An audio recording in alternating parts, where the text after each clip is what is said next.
The testing chamber smelled like ozone and desperation. Captain Reyna Voss stood at the entrance, watching 300 of the galaxy's finest candidates file into the massive arena. Vexorians with their multiple limbs and enhanced neural processing. Kalthari warriors whose reflexes could track bullets mid-flight. Zenti scholars whose computational minds could solve equations that would make quantum computers weep. And then there was Zara Mitchell. Human. 24 years old. 5'6". Wearing a jacket 2 sizes too large because it used to belong to her brother before the Vraxian swarms killed him at the Battle of Ceres Station. Reyna had reviewed Zara's application 17 times, looking for the joke. The Gauntlet Test was designed to evaluate candidates for the Galactic Defense Initiative's Elite Apex program. In 300 years of testing, across 47 species, only 12 individuals had ever passed. Not one of them had been human. "This is going to be entertaining," Commander Thex said beside her, his Vexorian mandibles clicking with barely concealed amusement. He gestured toward the arena floor with 3 of his 6 arms. "How long do you think the human lasts? I'm giving her 40 seconds before she realizes she's completely out of her depth." Reyna didn't answer. She was watching Zara's face through the observation window. The young woman wasn't looking at the imposing testing equipment or the holographic threat projections cycling through their warm-up sequences. She was staring at the memorial wall, where names of fallen defenders were etched in luminous script. Her brother's name was there. Marcus Mitchell. Died holding the reactor core long enough for 6,000 colonists to evacuate. He'd been 27. Ladies, gentlemen, and honored beings, the automated announcement system echoed through the arena. Welcome to Cycle 7 of the Apex Selection Trials. Today's test is the Gauntlet. You will face a randomized scenario drawn from actual combat situations. Your objective is simple: survive and complete the mission parameters. Fatality simulations are enabled. If you die in the scenario, you fail. Average completion time for past successful candidates is 4 hours and 32 minutes. Begin when the tone sounds. Zara finally tore her eyes from the memorial wall. She shrugged off her oversized jacket, revealing a plain gray tank top and arms that looked like they'd never seen the inside of a military gym. Her dark hair was pulled into a messy bun. No fancy combat augments. No neural enhancers. No genetic modifications. Just a human who'd shown up to take a test that gods themselves would think twice about. The tone sounded like a hammer striking the universe's funny bone. The arena transformed. Holographic projectors generated a perfect simulation of a failing starship, complete with gravity fluctuations, hull breaches, and automated defense systems gone haywire. Fire suppression systems sprayed chemical foam. Bulkheads collapsed. Emergency klaxons wailed like dying whales. And in the middle of it all, 300 candidates scrambled to make sense of the chaos. Reyna leaned forward, her enhanced vision tracking individual competitors. The Vexorians were already forming tactical groups, their superior multitasking allowing them to coordinate complex strategies. The Kalthari warriors moved like liquid violence, their enhanced reflexes carrying them through obstacles that would pulp normal beings. The Zenti scholars were accessing data ports, downloading ship schematics directly into their computational wetware. Zara Mitchell stood perfectly still. "What is she doing?" Thex demanded. "The scenario has been active for 3 seconds. She hasn't moved. She hasn't even drawn a weapon." Reyna's implants provided combat analysis in real time. 2 Vexorians had already reached the first objective marker. A Kalthari warrior was halfway through a ventilation shaft. The top performers were executing textbook survival protocols. Zara closed her eyes. Is she meditating?" Thex's voice climbed an octave. "In the middle of a combat simulation?" 4 seconds. Zara's eyes snapped open. She looked up at something no one else seemed to notice, then moved with sudden purpose that made Reyna's tactical analysis software stutter. The human ran, but not toward any of the obvious objectives. She sprinted at full speed toward a section of bulkhead that was actively collapsing, dove through a gap that closed half a second after she cleared it, rolled to her feet, and slapped her hand on what looked like a completely random section of wall. An emergency access panel that Reyna hadn't even noticed popped open. 5 seconds. Zara yanked 3 specific cables from the panel, twisted them together in a configuration that made absolutely no engineering sense, and jammed the makeshift connection into a data port.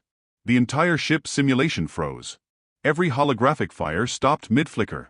Every piece of debris hung suspended in artificial gravity. The emergency klaxons died like someone had cut their throats. 6 seconds.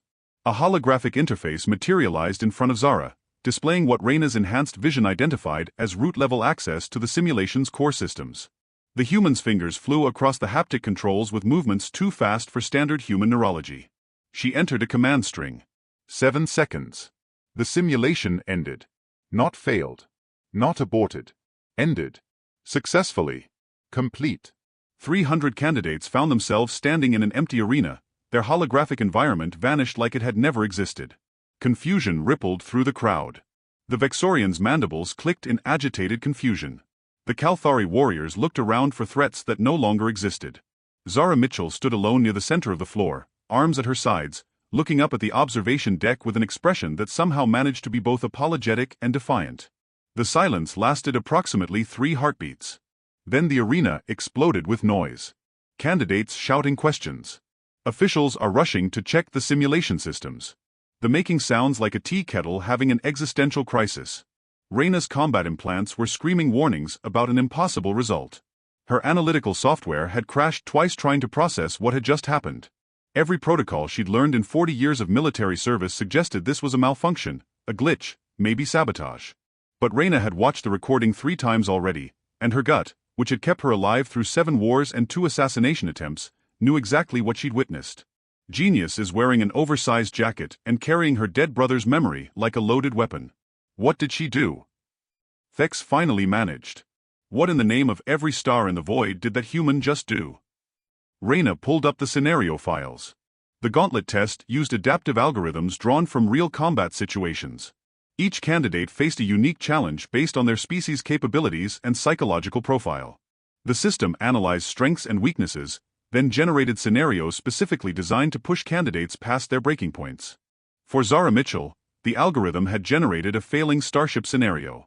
Standard protocol required candidates to either evacuate civilians, contain the reactor breach, or restore ship systems. Most candidates chose one objective and executed it flawlessly. Zara had done something else entirely. She hacked the simulation, Reyna said quietly. That's impossible. Thex moved closer to the observation window, 4 of his eyes focused on Zara while the other 2 scanned readouts. The Gauntlet security protocols were designed by the Zenti Grand Computational Collective. It would take a dedicated hacking team months to penetrate those defenses. She had 7 seconds. 6.5, Reyna corrected. She spent half a second making the decision. The arena officials were escorting Zara toward a holding area. The young woman went quietly, still carrying that same apologetic defiant expression. Other candidates watched her pass with expressions ranging from confusion to outrage. A Vexorian official, Administrator Corvin, materialized beside Reyna and Thex. His chromatic scales had shifted to bureaucratic gray, which meant bad news delivered in triplicate. Captain Voss. We have a situation. The human candidate has violated testing protocols. The simulation systems detected unauthorized access, artificial termination of scenario parameters, and gross manipulation of evaluation criteria. I'm recommending immediate disqualification and potential criminal charges for sabotaging a military selection process. Reyna kept watching Zara through the observation window. The young woman was sitting in the holding area now, surrounded by armed security personnel who looked like they weren't sure whether to arrest her or ask for her autograph. Show me the exact sequence, Reyna said. Corvin's mandibles twitched with irritation, but he pulled up the holographic replay. The arena floor transformed into a ghostly recreation of those 7 seconds. There was Zara, standing still while chaos erupted around her. Eyes closed. Breathing steady. Pause, Reyna commanded. Zoom in on her face. The image is enlarged. Reyna's enhanced vision picked up micro-expressions, the tiny movements that revealed what someone was actually thinking. Zara's eyes were moving behind closed lids, tracking something invisible. She's listening, Reyna said. Resume playback. Audio isolation, focus on her position. The holographic replay continued, but now with audio filtering to eliminate everything except sounds near Zara's location. The chaos of the scenario faded, replaced by something subtle. A rhythmic pattern in the emergency klaxons. A specific sequence in the way the bulkheads collapsed.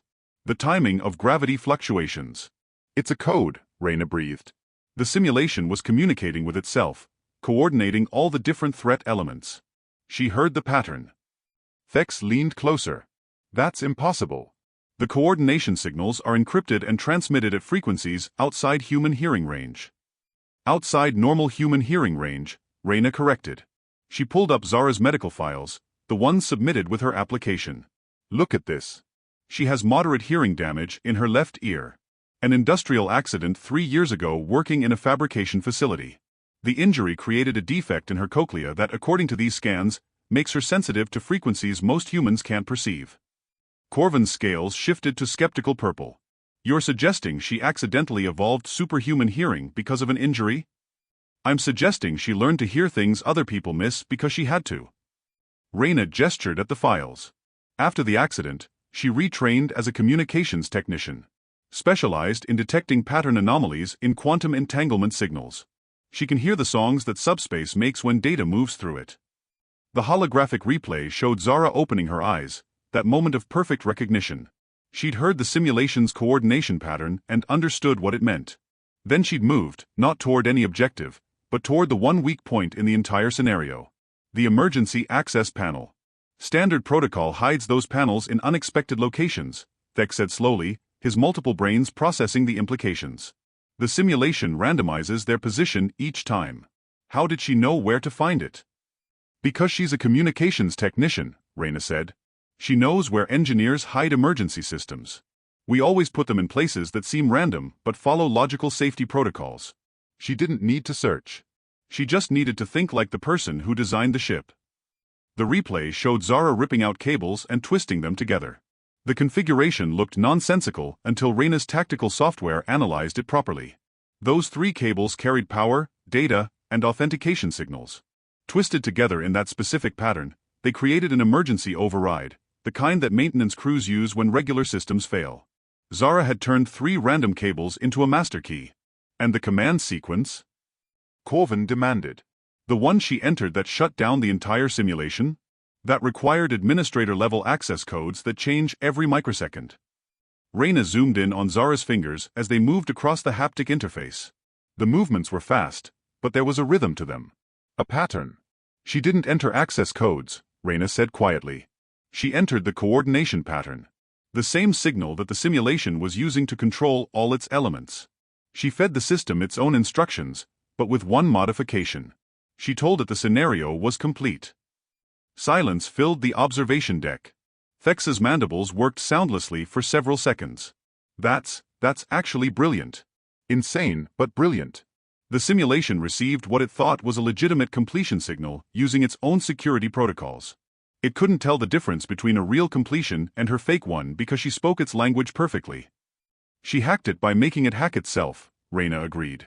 Corvin's scales shifted through several colors before settling on deeply confused orange.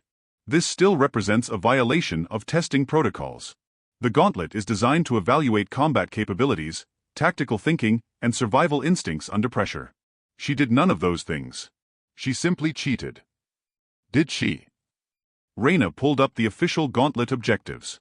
The text floated in holographic letters: survive and complete the mission parameters. She highlighted those 6 words. That's the entire objective, Administrator. Survive. Complete the mission. The scenario parameters stated that the ship was failing and needed to be saved. She saved it in 7 seconds using nothing but pattern recognition, engineering knowledge, and the kind of creative problem-solving that makes humans simultaneously the most frustrating and most valuable species in the galaxy. She didn't follow the expected approach, Corvin protested. No, Reyna agreed. She followed the better approach. The one that none of our highly trained, genetically enhanced, computationally augmented candidates even considered. She looked at an impossible situation and found the solution everyone else was too busy being impressive to notice. The debate raged for 40 minutes. Administrator Corvin wanted a disqualification. Thex argued for a retest under modified conditions. Other officials chimed in with opinions ranging from clear violation to technically within parameters, to one memorable suggestion that they simply pretend it never happened and move on with their lives. Reyna let them argue. She was busy reviewing everything else in Zara Mitchell's file, the parts that most evaluators had dismissed as unremarkable. Born in the Europa colony. Father worked in ice mining. Mother taught primary education. Brother Marcus joined the Defense Force at 18, became a reactor technician. Zara followed him into technical training but washed out of officer candidate school after failing the physical endurance requirements 3 times. Most evaluators had stopped reading there. Physical washout meant no command potential. Case closed. But Reyna kept reading. After washing out, Zara had bounced between civilian jobs. Fabrication facility worker. Quantum Communications Analyst. Emergency Systems Installer on Colony Habitats. Each job lasted exactly long enough for her to master it completely before she got bored and moved on. Then came the Battle of Ceres Station. Marcus Mitchell died there, along with 2,000 other defenders. The Vraxian swarms had hit the colony with overwhelming force. Everyone knew it was a slaughter. What fewer people knew was that Marcus had stayed at his post for 7 extra minutes, manually rerouting power to keep the evacuation shuttles flying while the reactor core melted down around him. 7 minutes. 6,000 lives saved. After Marcus died, Zara had disappeared from official records for 11 months. No employment. No residence registration. Nothing. Then she'd reappeared and applied for the Apex program. Every evaluator had assumed it was grief driving her. A desperate attempt to honor her brother's memory by following in his footsteps. Tragic, but doomed to fail. Reyna suspected something else entirely. She pulled up the security footage from the holding area. Zara sat quietly while officials debated her fate, but her eyes kept drifting to the memorial wall visible through the transparent aluminum barriers. Specifically, to her brother's name. Enough, Reyna said, cutting through the argument. I'm making a command decision. Mitchell passes the gauntlet. The observation deck went silent. Captain Voss, with respect, that's insane, Corvin sputtered. You're setting a precedent that will undermine the entire testing process. If candidates learn they can simply hack the simulation, then what? Reyna interrupted. Then they'll need to possess expert-level understanding of quantum communications, emergency systems engineering, pattern recognition capabilities beyond their species' normal range, and the ability to synthesize all of that into a coherent solution while under extreme pressure in less than 7 seconds. She smiled. Good. I want more candidates like that. We're fighting a war against entities that adapt faster than we can develop countermeasures. We need people who think sideways. Thex's mandibles clicked thoughtfully. She did technically complete the objective. She obliterated the objective, Reyna corrected. Most candidates spend hours fighting their way through the scenario, barely surviving. She ended the threat in the time it takes to sneeze. That's not cheating. That's efficiency at a level we should be studying, not punishing. Corvin's scales shifted to stubborn red. I'm filing an official protest. This decision will be reviewed by the selection committee. File whatever you want, Reyna said. But while you're doing paperwork, I'm going to go talk to our newest Apex candidate. She left the observation deck before anyone could argue further. The holding area was actually a comfortable lounge designed to help candidates decompress after the intense stress of testing. Most of the furniture was scaled for beings larger than humans, which made Zara look even smaller sitting in a chair built for Vexorians. The security guards snapped to attention when Reyna entered. She waved them out with a gesture. They hesitated, then complied, leaving her alone with the young woman who'd just broken 300 years of testing protocols. Zara stood up quickly, almost knocking over the oversized chair. Captain Voss. I know I should probably apologize, but I'm not sure what for exactly. I completed the objective. The ship was saved. Nobody died. Isn't that the point? Sit down, Mitchell, Reyna said, pulling up a chair that actually fit human proportions. And yes, that was exactly the point. Which is why you passed. Zara sat slowly, suspicion and hope warring on her face. I passed? But the administrator said I violated protocols. He used the word sabotage at least 4 times. Corvin uses the word sabotage when his coffee is the wrong temperature, Reyna said. Don't worry about him. I want to know about you. She pulled up a holographic display showing Zara's file. 11 months. After your brother died, you disappeared for 11 months. Where did you go? The hope on Zara's face flickered and died, replaced by something harder. Does it matter? It matters to me. Zara was quiet for a long moment, staring at her hands. When she finally spoke, her voice was carefully controlled. I went to Ceres Station. What was left of it? The Vraxians had moved on, but the station was still there, just wrecked. Floating debris and radiation and ghosts. That area was under quarantine, Reyna said. Radiation levels were lethal. I had a suit. Medical grade. Stole it from a salvage operation. Zara met Reyna's eyes, and there was no apology in her expression now. I needed to see where Marcus died. Needed to understand what happened. And did you? Understand? Yeah. Zara's jaw tightened. I understood that my brother died doing everything right. Following every protocol. making every correct tactical decision. He stayed at his post like he was trained to do, rerouted power like the manual said, gave the evacuation shuttles every second he could. Her voice dropped. And then he died anyway, because sometimes doing everything right isn't enough. Reyna leaned back in her chair. So you spent 11 months on a quarantine station doing what exactly?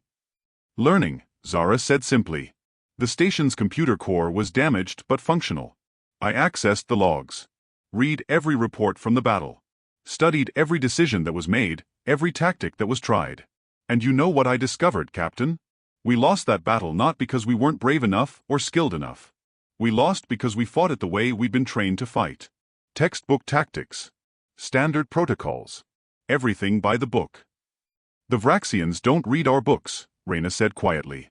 Exactly. Zara leaned forward. They adapt. They learn. They change their approach based on what we do. And we just keep doing the same things over and over, expecting different results. That's not a strategy. That's just murder with extra steps. The bitterness in her voice was sharp enough to cut steel. So you came back and applied for the Apex program, Reyna said. Why? Revenge. Zara laughed, but there was no humor in it. Revenge would be easy. Revenge would be satisfying. No, this isn't revenge. This is something worse. She met Reyna's eyes again. This is me deciding that if people are going to die fighting monsters, they should at least die because we tried everything possible, not because we were too rigid to think differently. The Gauntlet, Reyna said. You knew the test would evaluate you based on standard tactics. I read about it. 12 successful candidates in 300 years, all of them following optimal strategic approaches. Perfect execution of textbook solutions. Zara smiled, and it was sharp and dangerous. I figured if I wanted to actually pass, I needed to do something nobody expected. Find the solution that didn't exist in any manual.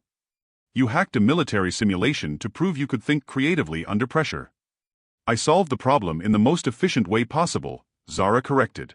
The ship was failing because its automated systems were malfunctioning. I fixed the systems. Ship saved, mission complete, everyone lives. The fact that my solution involved reprogramming reality itself in 7 seconds is just a bonus.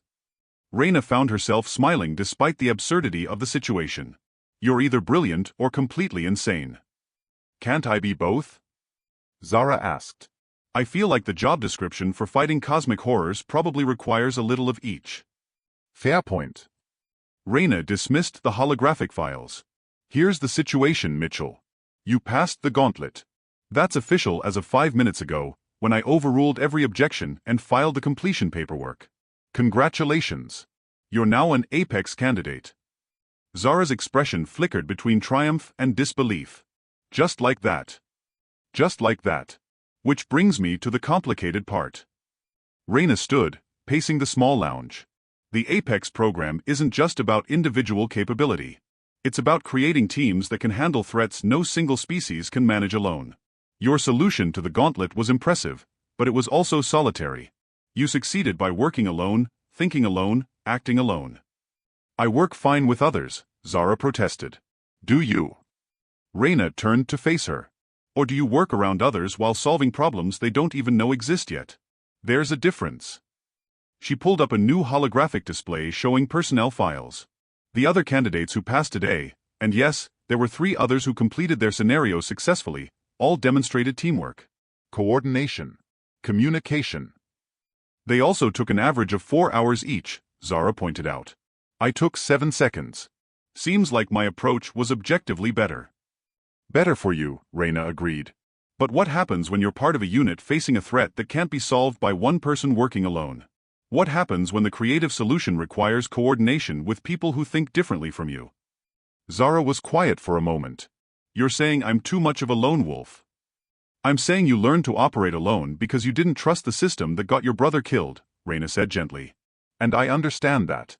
But the Apex program exists specifically to create a better system. One that adapts, thinks creatively, and doesn't sacrifice people unnecessarily. You can't build that system by yourself. So what do you want me to do? Reyna smiled. I want you to teach. The 3 candidates who passed today are good. Excellent, even. But they're also conventional. They think in straight lines. You think in dimensions most people don't even know exist. She pulled up a schedule. Starting tomorrow, you're going to run tactical exercises for the other Apex candidates. Show them how to see problems differently. Teach them to find solutions that don't exist in the manual. You want me to teach people to cheat? I want you to teach people to win. Reyna's expression hardened. The Vraxians are still out there. The war didn't end at Ceres Station. It just moved to new battlefields. And every day we spend fighting them with the same old tactics is another day we lose people who deserve better. Zara looked down at her hands, then back up at Reyna. My brother Marcus would have hated this. Everything about what I did today. He believed in following orders, trusting the system, doing things right. Your brother was a hero who saved 6,000 lives, Reyna said. And you're right that he would have hated your methods. But I think he would have loved your results. 7 seconds, Mitchell. You saved an entire ship in 7 seconds. That's not disrespecting his sacrifice. That's honoring it by making sure fewer people have to make that same choice. Tears welled up in Zara's eyes, but she blinked them back furiously. I miss him. Every day. I know. Reyna moved closer. And that's exactly why you're going to be an incredible instructor. Because you're not teaching tactics or strategy or creative problem solving. You're teaching people to care enough about the mission that they'll break every rule to make sure everyone comes home. Zara wiped her eyes with the back of her hand, leaving a smudge of grease that she probably picked up from the simulation. Okay. I'll do it. I'll teach your perfect candidates how to think like disaster-prone humans with boundary issues. That's the spirit. Reyna headed for the door, then paused. One more thing, Mitchell. That oversized jacket you were wearing. Your brother's. Yeah. Why? Wear it to the first class tomorrow. Reyna smiled. Let them see where you come from. Let them understand that the best solutions don't come from perfection. They come from people who loved someone enough to make sure nobody else has to lose what they lost. Zara nodded, unable to speak around the lump in her throat. Reyna left the holding area and returned to the observation deck, where Thex was still reviewing the recordings of Zara's 7-second miracle. You really think she can teach the others? He asked. I think she already did, Reyna said, pulling up the feed from the main arena. The other candidates, the ones who'd spent hours in their scenarios, were clustered in small groups. And they weren't discussing their own performances. They were analyzing Zara's solution, breaking down her approach, arguing about applications and implications. A Vexorian was demonstrating the cable twisting technique on a practice panel. A Kalthari warrior was running audio analysis on the simulation's coordination patterns, trying to hear what Zara had heard. A Zenti scholar was frantically calculating the probability mathematics of her success. They were learning.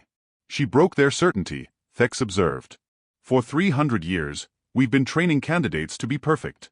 She walked in and showed them that perfection is the enemy of effectiveness. Exactly. Reyna watched Zara emerge from the holding area, still wearing that apologetic defiant expression, still carrying the weight of her brother's memory. The other candidates turned to look at her, and the arena went quiet. Then a Kalthari warrior stepped forward and did something Reyna had never seen before. The warrior, a being whose species prided itself on martial superiority, bowed to Zara Mitchell in a gesture of profound respect.